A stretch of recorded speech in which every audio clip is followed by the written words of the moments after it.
वाढत्या गुंडगिरीवर मुख्यमंत्री फडणवीसांनी आज अधिवेशनामध्ये बोलावं असं अंजली दमानिया यांनी म्हटलंय। अन्यथा उद्या विधिमंडळाच्या बाहेर ठिय्या आंदोलन करणार असं दमानिया यांनी म्हटलं आहे।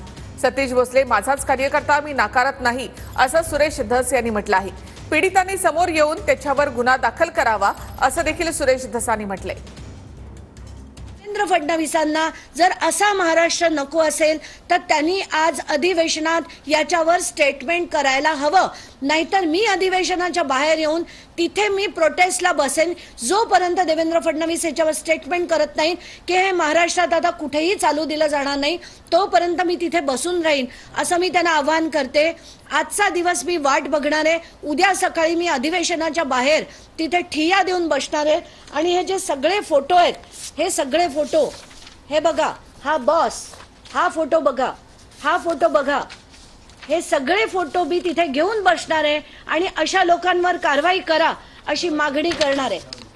मी स्वतः कालच सांगितलंय या बाबतीत की ती जी घटना आहे ती घटना 1.5 वर्षापूर्वीची आहे। मी नाकारत नाही, सतीश भोसले हा माझाच कार्यकर्ता आहे आणि महिलेच्या छेडछाडीवरून तो प्रकार काहीतरी घडलेला आहे आणि याच्या आतापर्यंत जर त्याच्या बाबतीमध्ये फिर्याद दिली नसेल तर धोकरट म्हणून माझा ती घटना शिरूर तालुक्यातली नाही, बुलढाणा जिल्ह्यामध्ये का कुठं काहीतरी प्रकार तो घडलेला आहे आणि जे कोणी समोरचे पीडित असतील त्यांनी समोर येऊन गुन्हा दाखल केला तर त्याच्यावरती गुन्हा दाखल करावा असं मी स्पष्टपणे आमच्या धोकरट साहेबांना सांगितलं।